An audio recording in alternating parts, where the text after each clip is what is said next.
मित्रांनो, तुमचं पुन्हा एकदा GB स्टोरी टेलर या यूट्यूब चॅनलवर स्वागत आहे।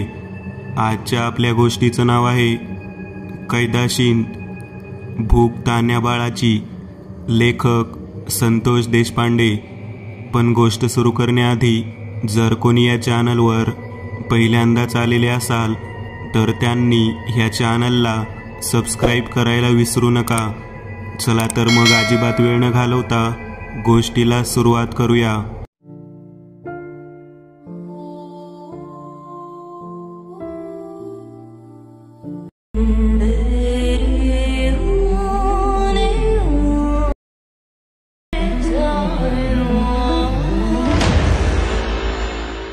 गावाच्या वेशीवरती चेक बोर्ड लिहिण्यात आलेला होता, गर्भवती महिलांना गावात प्रवेश नाही। हा बोर्ड वाचल्यानंतर नरेश माझ्याकडे पाहत म्हणाला, कसलं रे तुझं गाव आहे? त्यावरती मी म्हणालो, लक्षात घे, या पाठीमागचं कारण सुद्धा तशाच पद्धतीचं आहे, उगाचच तू गावाला नाव ठेवू नकोस। नरेश माझ्याकडे पाहत म्हणाला, लक्ष्मण, तुला मी कितीतरी वेळा सांगितलं आहे की ज्या ठिकाणी स्त्रियांवरती बंधन, अत्याचार आणि स्त्रियांबद्दल वाईट भावनेचे लोक राहतात त्या ठिकाणी शक्यतो मला जायला आवडत नाही।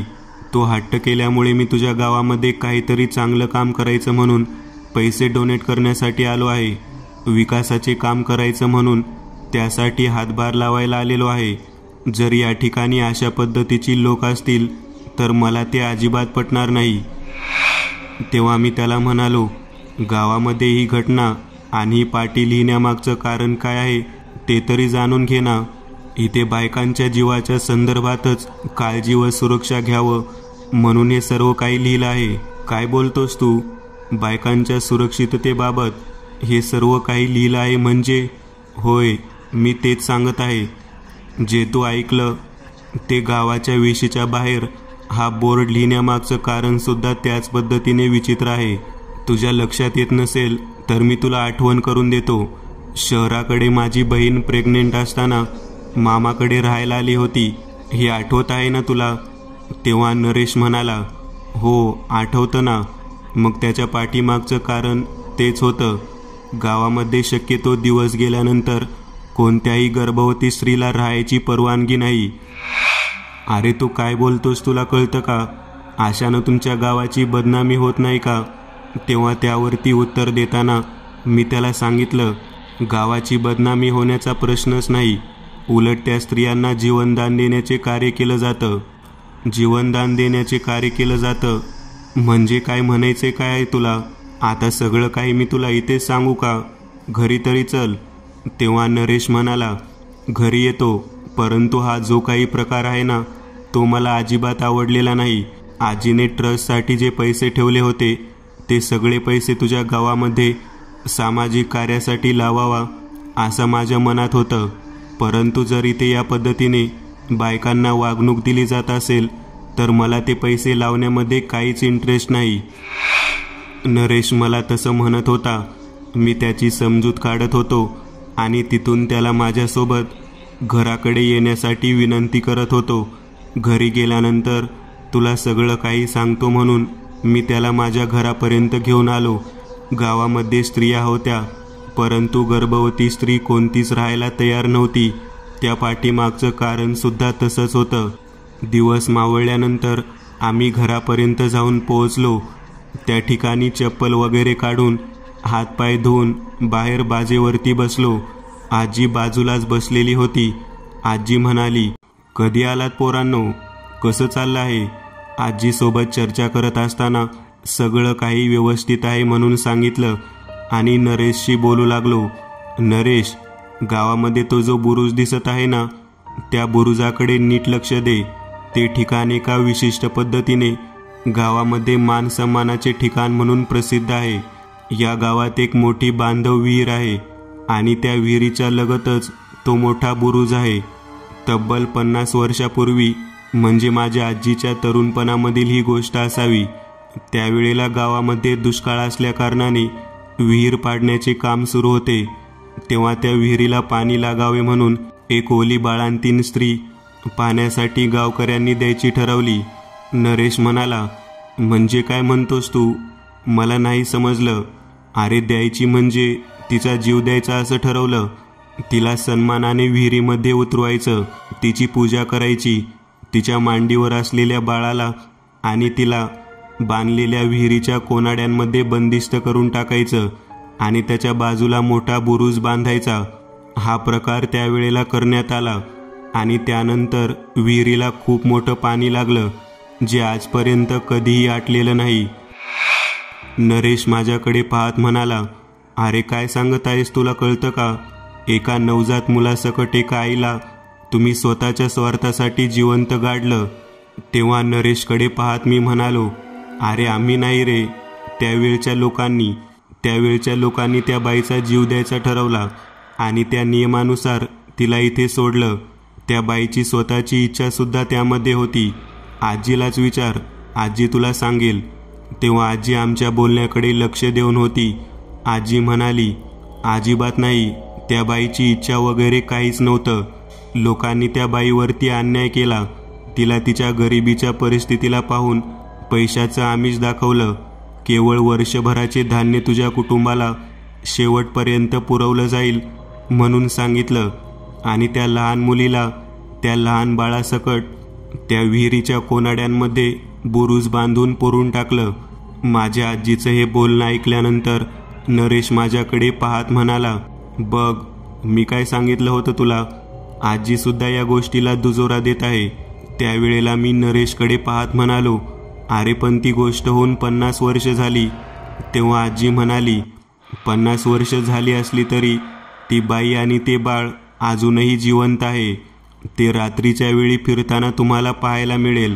म्हणून तर कोणतीही गर्भवती मुलगी गावामध्ये राहत नाही, कारण त्या बाईचा एक भयानक श्रापच्या गावाला लागलेला आहे. तिला तिच्या बाळासकट जिवंत पुरण्यात आलं ना, मग ती बाई दुसऱ्याचं बाळ जिवंत ठेवतच नाही. जर कोणत्या बाईने या गावात लेकराला जन्म दिला तर त्या बाळाचा जीव ती बाई अगदी सहजरित्या घेते. आजपर्यंत बऱ्याच जणांनी त्याची परीक्षा घेतलेली आहे.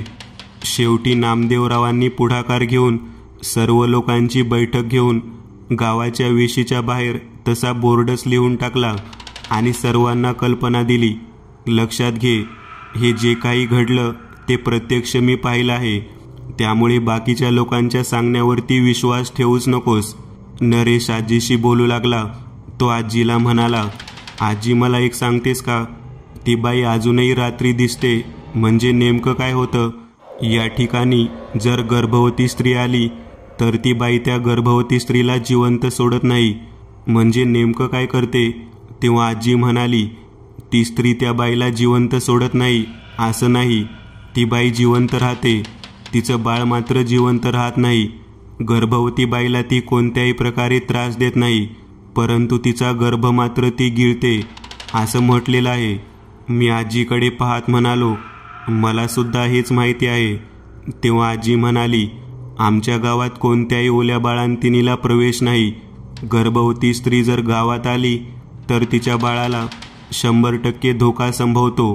ती बाई केवळ 2 फेऱ्यांमध्ये त्या बाईचं लेकरू गिळून टाकते. तुला वाटतं त्या पद्धतीने दिसण्यासारखं असं काहीच घडत नाही, परंतु दुसऱ्या दिवशी मात्र गर्भवती मुलगी मोकळी झालेली असते. मोकळी झालेली असते म्हणजे? तेव्हा आजी म्हणाली, तिच्या पोटामध्ये बाळ नसतं आणि जरी जन्मला असलं तरी ते बाळ त्या बाईने गिळलेलं असतं. म्हणजेच बाळ गिळणारी बाई अजून कैदाशीन या नावाने प्रसिद्ध आहे. आजीचं बोलणं ऐकल्यानंतर नरेश माझ्याकडे पाहत म्हणाला, लक्ष्मण तू जे काही बोलत आहेस ते सगळं मला आजीकडून कळालं. गावाच्या भल्याकरता एका स्त्रीने स्वतःचा जीव देण्याइतपत दातृत्व दाखवलं, परंतु ते दातृत्व नव्हतं, तिच्यावर केलेली बळजबरी होती. आता त्या बळजबरीचा त्रास सगळ्यांना होत आहे हे स्पष्ट दिसत आहे. मला वाटतं आपण या बाबतीत काहीतरी करायला हवं. आजी म्हणाली, लेकरा गावात आला आहेस, आनंदाने राहा. तुला जे काही समाज सुधारण्याचे काम करायचे ते कर, परंतु येथील त्या भयानक असलेल्या बाळ गिळणाऱ्या बाईला सामोरे जाऊ नकोस. का आजी, तू असं का म्हणत आहेस?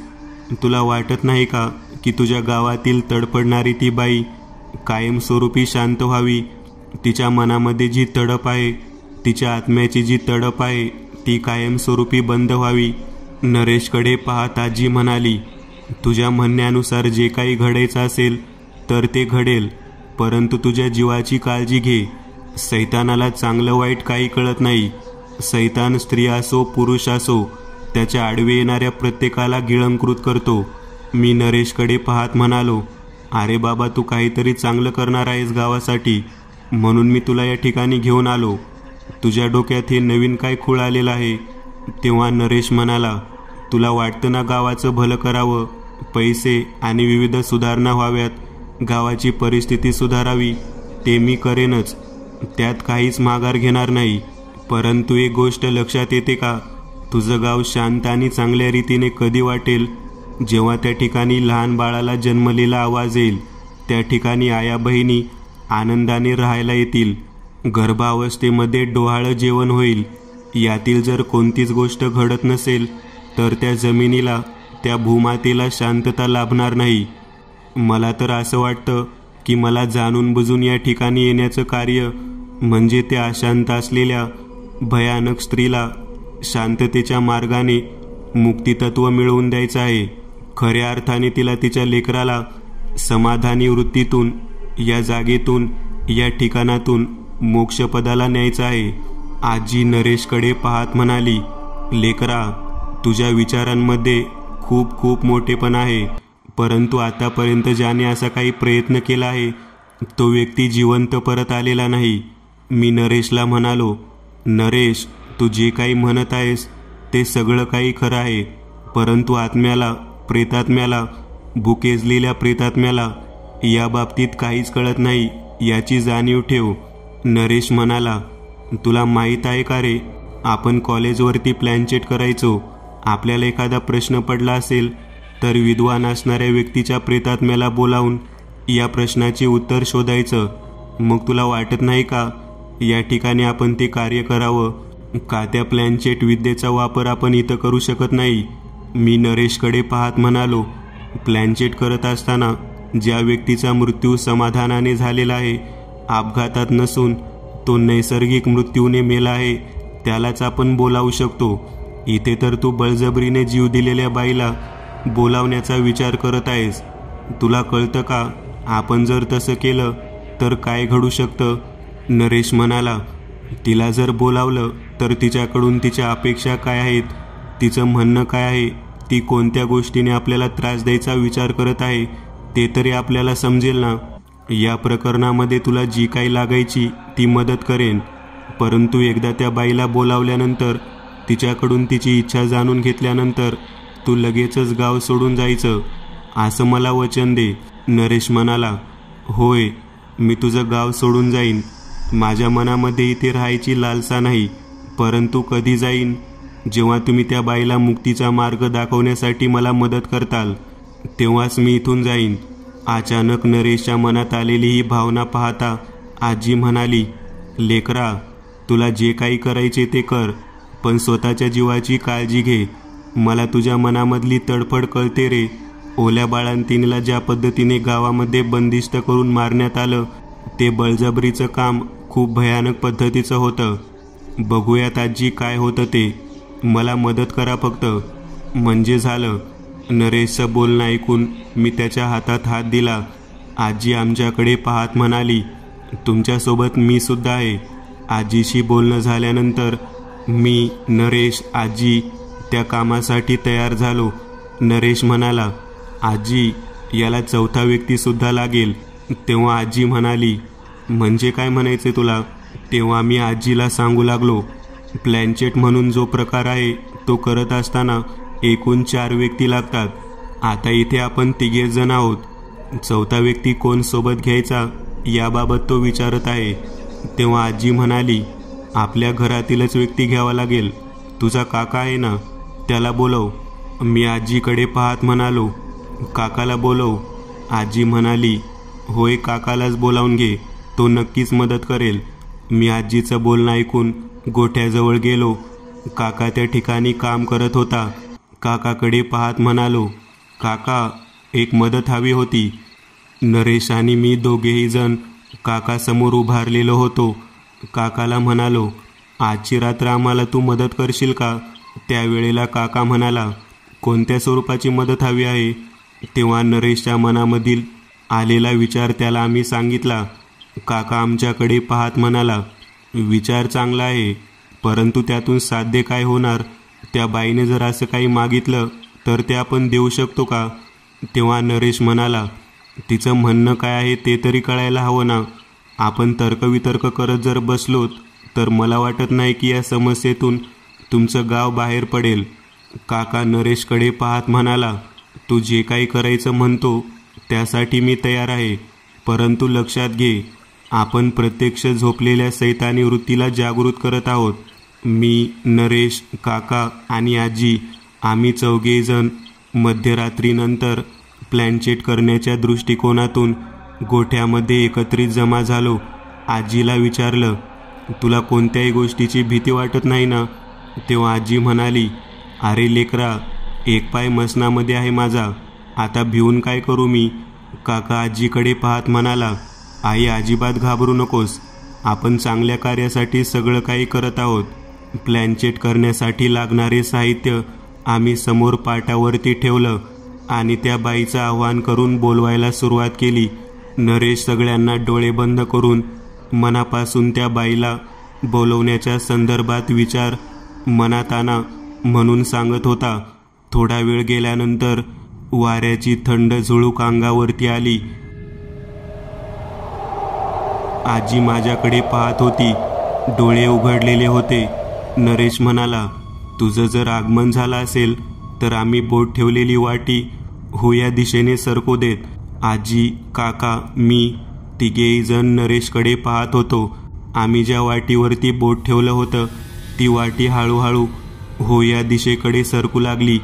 ज्या ठिकाणी पाटावरती खडूने हो लिहिलेलं होतं त्या दिशेने वाटी सरकली. करकर आवाज करत वाटी जेव्हा त्या दिशेने सरकली तेव्हा माझ्या मनामध्ये विजेच्या वेगाने भीतीने घर निर्माण केलं. मला माहीत होतं वाटीवरून बोट अजिबात बाजूला काढायचं नाही. काकासुद्धा तसाच होता. आजीसुद्धा तशाच पद्धतीने बोट ठेवून होती. नरेश माझ्याकडे पाहत म्हणाला, ती आलेली आहे हे कळाल्यानंतर संपूर्ण शरीरातून थरकाप निर्माण झालेला होता. आजूबाजूला तिचं अस्तित्व आहे हे आपल्याला जाणवत होतं. मी, माझी आजी, माझा काका तिघेही जण एकमेकांकडे पाहत होतो. अतिशय धाडस करत नरेशने तिला पहिला प्रश्न विचारला, तुला आणि तुझ्या मुलाला या जगातून मुक्त व्हायचं आहे का? जर व्हायचं असेल तर होय या ठिकाणाकडे तुझा संकेत गेला पाहिजे. वाटी हळूहळू थरथर कापत कापत हो या ठिकाणाकडे चाललेली होती. चौघांचीही बोटं त्यावरती असून देखील त्या पद्धतीने ती त्या ठिकाणी सरकत होती. हे पाहिल्यानंतर काका आमच्याकडे पाहत म्हणाला, पोरांनो, मुक्तीच्या दिशेने काय हवं आहे? काही इच्छा आहे ते विचारा. तेव्हा नरेश म्हणाला, आपण प्रश्न विचारल्यानंतर उत्तर केवळ आपल्याला होय किंवा नाही या प्रकारात समजतं, ते आपल्याशी बोलू शकत नाही. मी त्यावरती म्हणालो, आपण प्रश्न करायला काय हरकत आहे? तेव्हा नरेश म्हणाला, तू प्रश्न विचार. मी प्रश्न विचारण्यासाठी सुरुवात केली. तुला या बाबतीमध्ये जे काही हवं असेल ते आमच्यापर्यंत तू पोहोचवशील का? त्या बाबतीत काही माहिती मिळवून देशील का? नरेश माझ्याकडे पाहत होता. लगेचच तिने होकार दर्शवणारा संकेत दिला. आजी म्हणाली, ती आपल्याला काही ना काहीतरी सांगण्याचा प्रयत्न जरूर करणार, मग ती कोणत्याही स्वरूपात असू शकते. नरेश म्हणाला, तिला काय हवं आहे हे आपल्याला कळण्यासाठी ती आपल्याला काही ना काहीतरी संकेत जरूर देईल. आपण शांतचित्ताने डोळे मिटून बसायला हवं. आम्ही चौघेही जण शांतचित्ताने डोळे मिटून बसलो. त्यावेळेला आमच्या नजरेसमोर पूर्वी घडलेली घटना जशीच्या तशी दिसू लागली. तळमळणारा बाळ, भुकेने व्याकुळ असलेली ती बाई आणि ज्या ठिकाणी तिला कोंडून ठेवण्यात आलं होतं त्या ठिकाण खालची जमीन उकरत स्वतःचा जीव तडफडत तडफडत सोडलेली तिच्या बाबतीतली घटना स्पष्ट दिसू लागली. ते डोळ्यासमोर दिसत असताना तिचं प्रेत, त्याची हाडं, त्या लहान बाळाचं प्रेत, त्याची हाडं आमच्या नजरेसमोर येऊ लागली. त्या स्त्रीला अजूनपर्यंत त्या ठिकाणाहून कोणी बाहेरच काढलेलं नव्हतं. कदाचित त्या सूड भावनेतून आपल्या लेकराला आपल्याला मुक्ती मिळाली नाही, म्हणून ती स्त्री गावातील लोकांना त्रास देत असावी असा संकेत जवळजवळ आम्हाला मिळालेला होता. काका ते सर्व काही पाहिल्यानंतर आमच्याकडे पाहत म्हणाला, लेकरांनो, त्या बाईचं अस्तित्व त्या तिच्या अस्थीमध्ये आहे, तिच्या हाडांमध्ये आहे. तिच्या लेकराला आणि तिला ज्या ठिकाणी मरण आलं त्या बंदिस्त असलेल्या बुरुजाच्या आतमध्ये त्यांचं अस्तित्व दडून आहे. मला वाटतं तिनं जो काही संकेत दिला तो संकेत आपल्याला त्यातून तिचे अवशेष बाहेर काढून अंत्यसंस्कार करण्याच्या दृष्टिकोनातला आहे. आजी सुद्धा तेच म्हणाली. मला सुद्धा अगदी हुबेहूब तेच दृश्य दिसलं. चौघांच्याही मनामध्ये जर त्या पद्धतीचा संकेत डोळ्यासमोर आलेला असेल तर आपण तसंच करायला हवं. आता त्या बाईला तेथून जाण्याच्या संदर्भात सांगायचं होतं. नरेश म्हणाला, तिचा खून झाल्यामुळे तिचा आत्मा या ठिकाणाहून जाणार नाही, तो आपल्यासोबत असाच राहणार. जोपर्यंत तिचं कार्य पूर्ण होत नाही तोपर्यंत आपल्याला तो त्रास सहन करावा लागेल. काका म्हणाला, ही गोष्ट अगोदर सांगायची नाही का? आता ती या ठिकाणी आहे, ती जर गेलीच नाही तर किती अवघड होऊन बसेल, समजतं का? आपलं आयुष्य आपण कसं जगायचं? तेव्हा आजी म्हणाली, काही नाही होणार लेकरा. तिने आपल्याला जे काही संकेत दिलेले आहेत, जे काही डोळ्यासमोर दृश्य दाखवलेली आहेत, ती उगाचच दाखवलेली नाहीत. आपल्याला काहीही त्रास देणार नाही. मला वाटतं आपण जोपर्यंत तिचं कार्य पूर्ण करत नाही तोपर्यंत तिचं अस्तित्व आपल्यासोबत राहील. मी म्हणालो, अगदी बरोबर बोलत आहेस आजी. तिला मुक्ती मिळाल्यानंतर तिचा आत्मा आपल्यासोबत कसा काय राहू शकतो? तिचं लहान बाळ आणि ती या जगातून निघून जाईल. तेव्हा नरेश ते सुद्धा बोलणं तसं झालं. नरेश म्हणाला, मला वाटतं की आपण त्या बुरुजाला भेदून त्यातून वाट करून आतमध्ये प्रवेश करायला हवा. तेव्हा काका म्हणाला, ते शक्य नाही. गावातील लोक आपल्याला त्या पद्धतीचं काम करू देणार नाहीत. जर तसं काही करण्याचा प्रयत्न केला तर गावावरती भयंकर संकट येईल असं सगळेजण म्हणतात. म्हणून तर आजपर्यंत तो बुरुज कोणीही पाडलेला नाही आणि त्याच्या जवळपास सुद्धा कोणी गेलं नाही. त्यावेळेला मी म्हणालो, आपण हे कार्य रात्रीतून करायचं. अगदी थोडं थोडं उकरत जाऊन आतमध्ये जाण्या इतपत तरी का होईना आपण त्या ठिकाणी भगदाड पाडायचं. आमच्या चौघांचाही निश्चय झाला होता. आम्ही डोळे मिटून त्या स्त्रीला आठवत, आम्ही तुझ्यासाठी काम करत आहोत, आम्हाला कोणत्याही प्रकारचा त्रास होऊ नये अशी विनंती केली तर आमच्या बोट ठेवलेल्या त्या वाटीचा संकेत होकारार्थी मिळाला. आजी माझ्याकडे पाहत, नरेशकडे पाहत प्रसन्न नजरेने म्हणाली, लेकरांनो, खऱ्या अर्थाने खूप मोठं काम केलं आहे तुम्ही. एखाद्या तडफडणाऱ्या आईचा आत्मा, तिच्या बाळाचा आत्मा मुक्तीच्या दिशेने जाण्यासाठी जो काही तुम्ही हा प्रयत्न केला, जो काही हा विद्येचा भाग वापरला, तो खरंच खूप उपयुक्त ठरणार आहे. मी तुमच्या कामामध्ये जसं जमल तसं मदतीचं कार्य करीन. आजीचं बोलणं ऐकल्यानंतर नरेश म्हणाला, आजी, आपल्याला चांगला संकेत मिळालेला आहे. मला वाटतं आपण याच पद्धतीने आहे अशा अवतारामध्ये त्या बुरुजाच्या जवळ जायला हवं. काकासुद्धा म्हणाला, या गोष्टीला वेळ लावायला नको.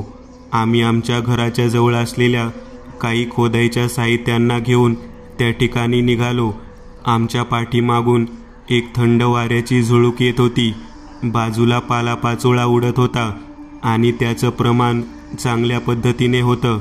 जणू काही ती स्त्री आमच्या कामाला पाहण्यासाठी त्या ठिकाणी येत होती असं वाटत होतं. आम्ही आमच्या घरापासून त्या बुरुजापर्यंत जात असताना वाटेमध्ये कटड्यावरती झोपलेल्या लोकांना पाहत होतो. एकही व्यक्ती त्यावेळेला जागा नव्हता. परिस्थिती इतकी भयानक होती की आमच्या समवेत एक सैतानी शक्ती चालत आहे हे माहीत असून सुद्धा आम्हाला भीती वाटत नव्हती. नरेशमुळं का होईना आम्ही एका चांगल्या कार्यामध्ये समाविष्ट झालेलो होतो. ते कार्य पूर्ण जर झालं तर ठीक होतं. जर ते पूर्ण झालं नाही तर मग मात्र ती कायमस्वरूपी आमच्या सोबतच राहणार होती. या पद्धतीची भीती इतक्या वेगळ्या स्वरूपात आम्हाला वाटून राहिली होती की माझं मन सारखं मागच्या दिशेने वळून पाहण्याचा प्रयत्न करत होतं. तेव्हा नरेश मला खुणावत होता, अजिबात मागे वळून बघू नको, कारण मागं तिचं स्वरूप जर तुझ्या नजरेला पडलं तर खूप अवघड होऊन बसेल. तुझ्या मनामध्ये तिच्याबद्दल, तिच्या स्वरूपाबद्दल भीती वाटून राहील आणि आपण आपलं काम पूर्ण करू शकणार नाही. आमचं बोलणं सुरू होतं आणि त्याच वेळेला समोरच्या बाजूने 2 व्यक्ती चालत येताना दिसू लागले. त्यांच्याकडे पाहिल्यावरती आजी म्हणाली, अरे बापरे, हे तर मुकादम आहेत. मला वाटत नाही आपल्याला आता त्या विहिरीच्या जवळच्या बुरुजाचा भाग खोदता येईल.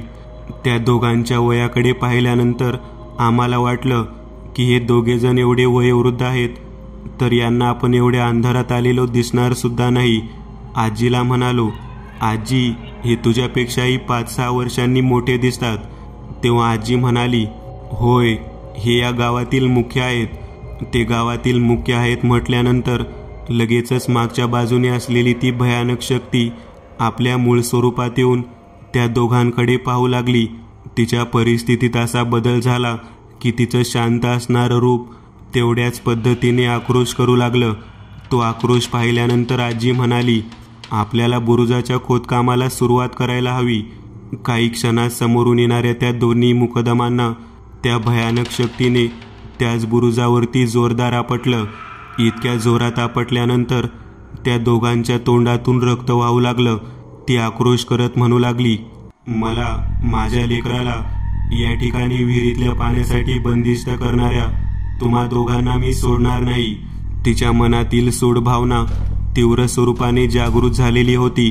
ज्या 2 लोकांमुळे अडथळा निर्माण होता त्या दोन्ही लोकांना त्याच बोर्डावरती आपटून त्या बाईने त्यांचा जीव घेतलेला होता. आम्ही बुरुजाच्या मागच्या बाजूला असलेल्या 2 दगडांना खोदून हळूहळू आतमध्ये प्रवेश करण्यास सुरुवात केलेली होती. काही मिनिटांमध्येच एका पाठोपाठ एक करून 7-8 दगड बाजूला केले आणि आतमध्ये प्रवेश करण्यास सुरुवात केली. आतमधल्या बाजूला प्रवेश केल्या केल्या त्या ठिकाणाहून जे अस्थिपंजर होतं ते ताब्यात घेतलं आणि तेथूनच बाहेर आलो. गावच्या स्मशानभूमीच्या दिशेने एका पाठोपाठ एक आम्ही 4घे जण निघालो. त्या दोन्ही प्रेतात्म्यांच्या इच्छेला पूर्ण करण्याच्या दृष्टिकोनातून शेवटचं कार्य आम्ही पूर्ण करत होतो. नरेश स्मशानभूमीजवळ पोहोचल्यानंतर म्हणाला, या संपूर्ण अस्थींचा गोळा खूपच लहान आहे. यासाठी जास्त लाकडं लागणार नाहीत. तेथीलच काही लाकडं एकत्रित जमवून त्यावरती अग्निदाह संस्कार करण्याच्या विधीला आम्ही तयार होतो. त्याच वेळेला त्या भयानक स्त्रीचा अस्तित्व आमच्या समोर जागृत अवस्थेत दिसलं. आजी तिच्याकडे पाहत म्हणाली, पोरी, खूप वर्ष, खूप काळ तू या ठिकाणी घालवलास. ज्या गोष्टी नको होत्या त्या तुझ्या आयुष्यात घडल्या. आता तुझ्या लेकराच्या आत्म्याला आणि तुझ्या आत्म्याला शांती मिळावी म्हणून हे अंतिम कार्य आम्ही करत आहोत. ते गोड मानून या गावाला या तुझ्या श्रापातून मुक्त कर. मुक्त कर पोरी, मुक्त कर. आजीचं बोलणं ऐकल्यानंतर समोर उभा असलेली ती स्त्री ढसाढसा रडू लागली. स्वतःच्या तान्या बाळाला हातात धरत तिने तिच्या अस्थिकडे पाहायला सुरुवात केली. क्षणात अग्निप्रवेश झाल्यानंतर तिचं अस्तित्व मुक्तीच्या दिशेने निघून गेलं. एक आतृप्त असणारा आत्मा अखेर शांत झालेला होता.